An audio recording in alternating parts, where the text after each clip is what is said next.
What's up, internet? My name's Ori. Welcome back to the channel. If you're new here, hit that subscribe button. You like this video, hit that like button, hit that notification bell. You'll never miss a video. You'll never miss a stream. Today is Monday, August 14th, day number 13 inside the Big Brother house. And we have a lot to go over with the feeds, with the episode. Let's just kind of jump into the episode. And where we kind of left off was with the end of the eviction episode. We started the HoH, but then nobody was in the house. It was like they disappeared. We didn't know where the house guests were. There was like this portal in the backyard. We didn't know exactly what was going on. So coming into this episode, we were really interested to see what was going on with the HoH competition, because we really had heard a lot on the feeds of the house guests talking about this HoH comp. So we really wanted to see what it was like. And it was really well done. So it was these two giant houses that, to me, I think the only way this really happened was this must have been some kind of set for a TV show that wasn't being used because of all the strikes going on. There's the writer strike, there's the actor strike. So they're on this big lot where they have the Big Brother house. And on this lot are tons of movie and TV studios, right? Like all around them are these studios, but many of them are just empty right now with nothing going on. So I think what it was they just had this opportunity to be able to take them to a full studio where they had this neighborhood set to be able to do this competition. It was really, really cool how this was set up. And then the competition itself was different and unique and not something we've ever seen before. It was kind of like a mix between hide and seek mixed with musical chairs, but there's like clues given on which spot is the right spot to hide. Eventually, it gets narrowed down each round as we go, and it finally gets down to Jared and Hisam. They had to pick between which door would actually get them out of the Nether. And Jared had noticed that there was on one of the cars, it said the number 4, and he was like, oh, what does that mean? And it turns out that the two doors both had the number 4 in it. One started with 4, one ended with 4. The problem was there were other clues that went along with it. In the door that not in the door, but in the shed of the house door that Jared chose, it said on there, do not choose the door. And then there was another clue that said starts with. And then it said the number 4 in another section of the competition. So there were clues laid out on which door was the one to choose. Jared saw number 4, and he kind of assumed that was the door that he wanted to go to. He ran right to it. He was really pumped about it, but he ended up being wrong. If I was him as well, once I saw in the shed where it said do not choose the door, I would have automatically just went to the other door because it was on the one he chose, like next to it, adjacent to it. And I think to me, that was like another clue of like, don't choose this house, choose the other house. So Jared ends up having to stay in the Nether, and Hisam wins HoH. He is now in full control of the power. Jared will have to stay in the Nether. We're not sure how long he'll have to stay. He does get to communicate with the house through the memory wall. He has a video and he can see them. He can talk to them. I assume he's just in the diary room, but it's a kind of a neat little twist where he won't be there, at least for the beginning parts, before the nominations are made, so he doesn't have a lot of time to talk with anybody. Before we get into Hisam's talks about nominations before he gave them, we do get a little highlight that kind of confirms something that we all kind of assumed, but we didn't want to just like go right out and say like, oh yeah, that's a thing going on. Matt and Reilly. There was obviously some kind of attraction there. They spend lots of time with each other. It wasn't full on showmance level, but we did get the seeds planted that they do both like each other, and they feel a lot for each other. But again, it's not at that showmance level. There's a budding potential showmance there, but will Hisam use his HoH to take that out? Well, yes. Hisam was very blunt when he talks to people. He has his conversations with everybody, and he says, like, listen, I know what's going on. I know that there's sides. He has this conversation with Matt. He's like, listen, I know that there was an 8-person alliance and that had a name and everything like that. And it kind of just forces Matt to be like, well, I mean, we met, but I didn't know a name or anything. Like, whoa, relax. So he kind of lays it right out to him, like what he wants to do. We do then get Jared, who returns from the Nether, but there's a bit of a twist with that as well. He then gets to send someone to the Nether who will then be safe for the week. They cannot be nominated or renommed after the veto is used. So this is something that he has to make a very quick decision of. He doesn't have a lot of time to have some quick conversations on who he should be saving. So he goes around and has those convo. He goes and talks to Hisam, who says, listen, I don't care who you pick. Just don't pick Reilly, Matt, or Cameron. Those are the people I'm going for, and those are the ones that I want available for a possible renom and stuff like that. So it's like, okay. So then he goes to talk to Reilly, who was HoH last week, used her power to be able to save him on the block. He would love to be able to return the favor, but that's going against what Hisam wants, and he just can't do that right now. He would also love to save Cirie, right? Like, just give it to Cirie. But that's too obvious, and she doesn't need it at the moment. He actually meets up with Mama, and she actually suggests, like, you could go with Reilly if you really want to just blow things up, or you go with, like, Felicia, and nobody would really bat an eye, and it would not cause any feathers to be ruffled. He actually says that he thinks it's a good idea to go for somebody on the other side, because that lets him kind of keep up his double agency, right? And gets to kind of stay in with that side of the house while also still being able to be on Cirie's side of the house. Cirie actually then suggests, like, well, you could say Jag, right? Because that's not going against Hisam, but he's somebody on that side.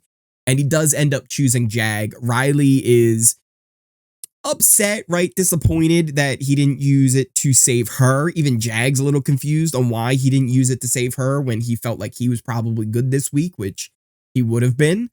But for Jared, it just did not make sense for him to go for Reilly. That's all he needs is to save Reilly this week against Hisam's wishes. And then Hisam just goes, well, why am I not just putting Jared up on the block? Because Hisam 100% is the type of player who would see that and go, well, wait a minute. But why are you going against me now? I wanted her gone. You knew this. You went against me. Jared, take your seat on the block then. You wanted to save her so bad? You're going to sit there then. You might not go home, but you're now sitting there. And that is the last thing that him or Cirie needs right now, is to draw any more attention. But by saving Jag, it lets him be like, listen, like, Hisam threatened me. He pretty much was like, if you save Reilly, you're going up. But I wanted to make sure that Jag was safe, so that was a potential renom that he could put up. And that way, if Reilly wins, we won't have Reilly and Jag both being on the block. Both of you will end up being safe if we can win veto. And I don't know if they'll understand that rationale, but I think it was the right call for Jared and his game. We then get Hisam's nominees, and they end up being Cameron and Reilly. To no real surprise, Hisam has it very much out for Reilly. Wants to get her out. It's kind of the one person he knows has put his name out there as somebody that they think is a threat, and he wants to nip that in the bud as quickly as he can. Meanwhile, the rest of the house, they seem to be on board with possibly getting Cameron. I'm sure we'll see more of that as the week progresses. We'll see on the veto episode, and then obviously on the eviction episode itself, how all of this kind of plays out. But yeah, really good episode. That HoH competition might have been, if not the one of the best competitions they've ever had on Big Brother. Yes, it was corny. It was so corny, and they were bad acting, and yes, but that's Big Brother, right? You're gonna get that. Other than that, though, everything about the competition was amazing. It looked awesome. The use of that set was on another level that was much more like something you would see out of Big Brother Canada, as far as how much production value they put into their competitions. And the style of the game, I liked how different it was. I'm always a big fan when they try something new in Big Brother. It doesn't have to work. It doesn't have to work, but trying something new, I'm always a fan of, unless it's really stupid. But this seemed to work. I thought this was a fun competition. I'd like to see a variation of this come back in the future. I think it's just an interesting comp that I'd like to see more of. But that pretty much covers it for the episode. Let's jump over to the live feeds and everything that happened on that yesterday. Where we left off, it was actually very similar to where we left off with the episode. We knew that Hisam was the HoH. We knew that he nominated Cam and Reilly. We knew that he really wanted Reilly gone, but his side of the house was kind of more convinced that Cameron would be a better option. And even Reilly's side of the house was very much on the idea that, hey, it's probably not even best for them to save Reilly with the veto if they were to win it. We also knew that the veto players were stacked kind of in that side of the house's favor, with Blue, Matt, and America all being picked to play. But the feeds went down for the veto, and we had no clue what was going on because they were down for more than 19 hours. We really didn't have any clue. My guess is, and we really don't have any concrete info on anything. There were rumors going around, and can you really blame a lot of the rumors when we didn't have any info on where the feeds were? But my take on what it was, I think this was an individual competition where they had to go one at a time. I think it also took place in one of those off-site competition areas because they've had the backyard the entire week. They haven't been shutting it off, so the competition had to take place somewhere. So with the time it takes to kind of get them back and forth from the house to that location in private without being interacting with anybody else, plus each individual person to take their turn in the competition, those all take a while. Now, that said, shouldn't take 19 hours, almost a whole day to do. There had to be something else going on inside the house. My theory is actually that it might have been like a crew change, that might have been when they decided, hey, now's a good time. It's, the weekend. Now we can switch over that night crew right now since the feeds were already down for so long from the competition.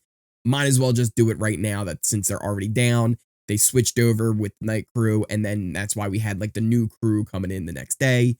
But again, that's just kind of a theory that I had, nothing concrete, and who knows, maybe we'll never find out exactly why they were down for so long. But when they finally did come back, we found out that Hisam won HoH, and this just further solidifies that he is now a huge threat. Hisam wins competitions. He lost one competition so far that he almost came in second in for HoH against Reilly. So other than that, he is a huge threat. His side of the house is also fully aware of it. Cirie, Jared, and Izzy actually had a convo, and Jared is actually very concerned. He doesn't think he can make it past another Hisam HoH.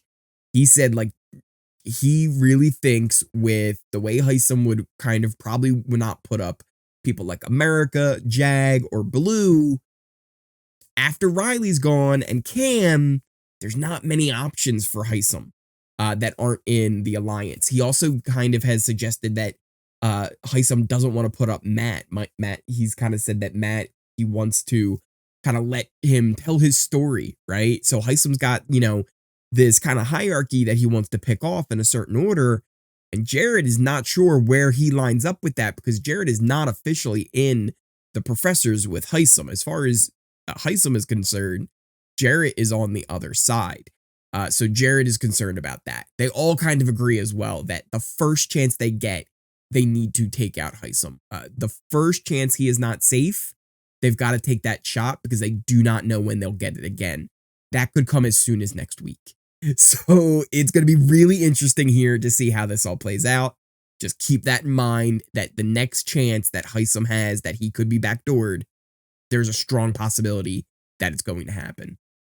We also had Felicia talk to Hisam kind of about the possibility of her giving her vote to Reilly. She felt like she kind of owed her for, you know, helping to keep her safe last week, even though she didn't. It was more of just like, that's what the house wanted. And that's kind of what Hisam said. He kind of shut it down completely. He's like, what do you mean you owe her? Like, you don't owe her anything.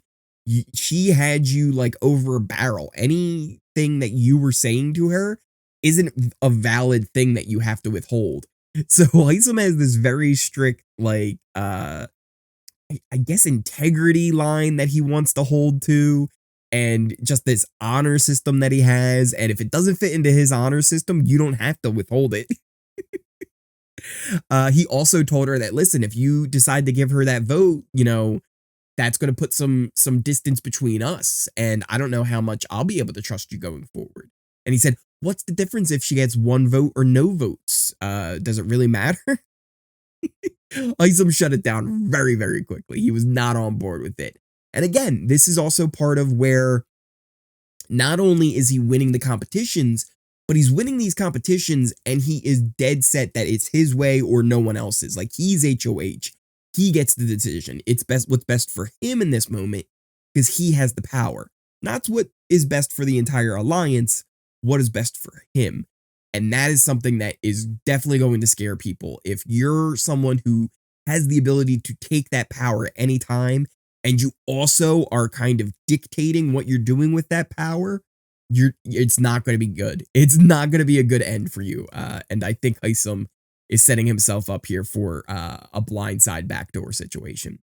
Also, speaking of Felicia, she actually is on a roll. She has come up with the best names of alliances this season. She is responsible for the professors, the Bye Bye Bitches, the Brown Sugar Babes, and now she has a new one for her and Cirie, the duo of them, which are pretty much a final two, but we all know Cirie's real final two is to Jared. She now calls Cirie and Felicia, they are now the bookends. And she says, we're going from the professors to the Bye Bye Bitches to the Brown Sugar Babes to the bookends. I'll play with you all day long, but don't underestimate me. She said something else, but we'll keep that off of YouTube. We can say that over on Twitch and Kick, which, by the way, go check out the Kick and Twitch streams. We were streaming there the other day. It was a lot of fun hanging out with a lot of you in the chat, chatting before the episode. So make sure you come and hang out with that. Links are in the description, pinned comment down below as well. So moving on from them, another final two that was formed kind of officially, even though they've been close for a while, but they officially locked in a final two, was Jag and Blue, that kind of took place after Noms, and they realized that, hey, Reilly could be a little bit of a sinking ship here. We got to be careful. They've also kind of met up with Hisam, and they were pretty much pitching like, hey, like the three of us should all be working together.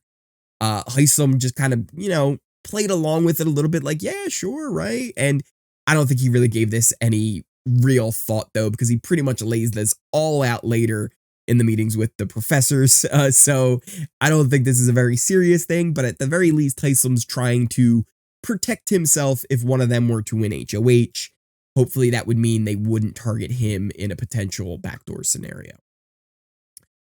Speaking of the potential vote, like I said, Hisam really wants Reilly gone, but there are others that would like her to stay and would much rather for Cameron to go. One of them being Cirie. Problem is, apparently Reilly's been going around saying that she thought she had Cirie's vote kind of locked in. And Cirie and Jag had a pretty good conversation about potentially trying to flip the vote on Hisam and keep Reilly and get rid of Cam. But Cirie said, like, listen, like, I've heard that she's been saying this, and that's not a good start, right? Like, do I really want to try and pull a blind side with somebody when that kind of info is getting out so easily already? Now, I really do think Cirie does want Cam gone and would really love to keep Reilly, but I think this is also part of her gameplay here. Like, I think she's just really not wanting to push it if it can develop a little bit naturally with her kind of slightly being like, you know, maybe, kind of, I don't know. I think she 100% would do it because keeping Reilly over Cameron is much better for her game.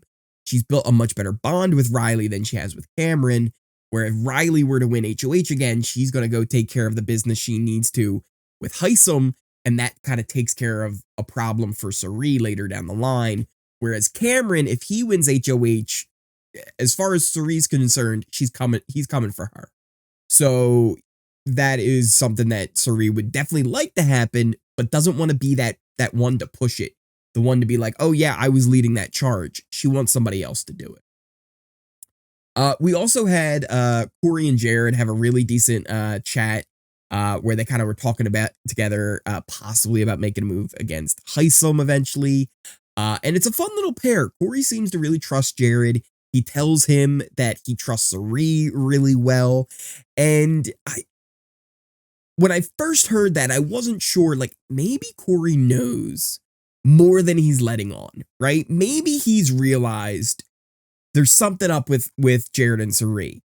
And I thought maybe he's onto it.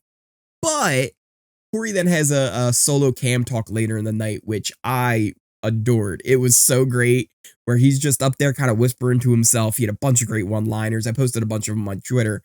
But he was really kind of talking about like where he stands in the house. And I also got to say this, I think Cory has a really good view, right? He really sees the house well. He understands where the relationships are. I think he overestimates his position in the house. I think he feels like he's in a little bit better spot than he is.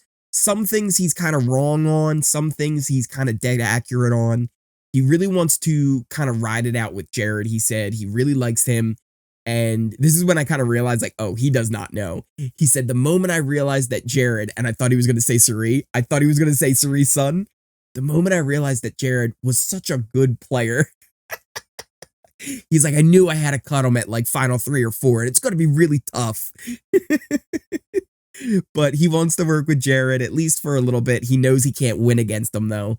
And he also wants to kind of connect with Izzy and Cirie and Jared, and maybe potentially get something going there, because he can see that trio. And I don't think everybody in the house sees that trio so clearly. He is someone that does see it and does kind of want to work with them, even though they're just kind of keeping him close. They're worried about him, and they want to keep him close, kind of that enemy closer kind of a thing. He also wants to make sure he can kind of reconnect with Mecole. We've been talking about that before, where Cory and Mecole actually have a little bit of a connection there. They met up very early in the game and said, like, hey, why don't we meet up every night and kind of compare notes? I know they did it at least one other time after that where they connected. This actually confirms, because I was wondering if we just weren't seeing those chats, or if they were still happening, or if they just weren't happening at all. And this kind of confirms that it seems like maybe they've drifted apart a little bit, and he wants to make sure he reconnects and solidifies that. He also wants to try and work better with America. He thinks that she's someone who's probably going to get very far in this game, used as a pawn a lot. But if she's able to pull off an HoH win, he wants to make sure he's good with her and not someone that would put him up on the block. He thinks he might be in like the 6th best spot in the game, and he kind of listed off where people were. Again, he's right about some, he's wrong about others. I think I'd put him a little bit further down there in the pecking order. But he is pretty spot on. He has kind of found himself kind of in this middle swing vote scenario, and he has a lot of options in this game so far. Moving on from that, though, we can also talk a little bit about the other connection that Jared's been making recently that I think is something that we should note on. There's a bit of a flirtiness going on with him and Blue. They have a lot of chats together. They keep kind of spending a lot of time. And I don't know if it will develop into anything more than that. Will it be a potential showmance? Will it be more? I don't know. His mom's right there. Maybe that's going to hold him up. But it's something to keep in mind at the very least, that they're building something there. How close it is, I don't know for sure. Then again, I kind of mentioned earlier that there was a meeting with the professors. They all met up in the HoH room. It was kind of like them all sharing like a bottle of wine with Hisam up there. So they were all talking and chatting, and it ended up being more of kind of Hisam like telling them what's going on and what his plans are and how things should move going forward. They talked about how the other side's all scrambling and they're trying to pull them in these little alliances, but they got to stay strong to the 7. And this is where Hisam again is setting himself up here. He says that he needs to stop winning comps and that he needs them to kind of step up and take that slack up. And that's exactly what he can't do. Because again, they've said it already, and I'm pretty confident that at some point they are going to go, Hisam, see you later. The moment he is not safe, and I don't know if they'll pull the trigger next week, if that's as early as it is. They suggested it. I don't know if they really will. But Hisam, you gotta win your competitions, bud, because if you don't, you're out. After that, we did get Izzy kind of going on a wild ride where she was talking about how Hisam is such a huge threat. He's using integrity, as this like bargaining chip. She doesn't like how he's like dictating and he's not letting people like Mecole or Bowie kind of get their words in, and just really kind of solidifying that at some point they're taking that shot at Hisam. They see it, they recognize it, and they're not going to let it last. But other than that, there was a lot of, chilling and chatting, people just kind of hanging out in the backyard. Like I said, Cory had that real long kind of solo chat upstairs that was really fun to watch. But other than that, not a lot of game talk. I guess we can take a look here at the updated week 2 alliance chart here. Some things have changed. Some things are kind of the same. Once again, and always, you will have Jared and Cirie kind of up there in the middle. That is your main focus there, is that middle section. You've got Jared and Cirie up top. Then you've got the 2 trios. I still don't 100% know who they're more loyal to. I would imagine it's Felicia. I think at the end of the day, Jared and Cirie's main final 3, if they could have their choice, it would be the 2 of them and Felicia. Then we also have the brown sugar babies underneath there with Mecole. I think that's actually a really solid alliance, and I think they like that. I think they like that group a lot. How long that will actually last, I don't know, but I think if they could take that to the final 4, I think they would really like it. Possibly even getting rid of Izzy at final 5 or final 6, with it being kind of the bye-bye bitches plus Jared, and then getting rid of Izzy and Bowie along the way. I think that would be their ideal scenario for the end game. Meanwhile, you also again have the bye-bye bitches, of course. Jared is over on that side, very much so. He's kind of that secret member, giving them information. Not everybody is fully aware of it, but he's over on that side. We've got Cory kind of over there as well. He's drifting over. He's making the moves. He's trying to set himself up over there. Then you also have the professors underneath there of that group of 7. Over on the other side of the house, Reilly, Jag, Matt, and Blue. That's your 4 right there. America is in with them, but she's not really like the core member, right? Like, it's the 4. Oh, and America's there as well. You also have crowd control underneath, of course, the trio of Blue, Jag, and Reilly. Cameron is over there. He thinks he's still with them. He thinks he's with the other side as well. He's really at this point kind of with nobody. Cameron is with Red. Honestly, other than having a connection with Red, Cameron's got nobody in this game. He's just burnt too many bridges and just completely blown everything up. And then you also do have Jared and Cory over on that side, because again, as far as that side's concerned, Jared's kind of with them. Jared's, a good part, and, someone who wants to work on their side. Same with Cory. They're not fully aware that they're really dipping their toes in the other water, seeing how nice it is over there, and trying to find themselves a nice little swing vote spot in that other side, as that's going to start breaking apart eventually. So it's going to be interesting to see how this goes. They do seem like, at least Hisam's plan right now is he wants to get rid of Reilly. Next week and the weeks following, it's, Jag, Blue, Cameron, America. Those are all the people they need to get out. And then you'll have Cory, and that's somebody else they'll have to get out as well. And then eventually you'll have like Jared and Matt. And like Jared and Matt are who they would think, okay, like if they make it into jury, that's okay. And then they can take care of them after that. And the professors will control everything. So at least that's Hisam's plan right now. I don't think that's the plan of everybody in the house. I think they would much rather Hisam get out of there, Cameron get out of there quicker. They probably would rather America stick around, maybe even Blue stick around, and definitely a lot of them would rather Jared be sticking around much longer. So we'll see how this all plays out. We got all the pairings down there at the bottom too, that you can go over. Not all of them, I don't think. I don't think it's complete really, but these are at least some of the ones that I think are of note that you keep in mind. Probably the Reilly ones here. Those are the weakest ones that you could probably start to get rid of here. Cory talked about how he was kind of done with Reilly. If she finds a way to stay, great, but he doesn't really see any hope for her.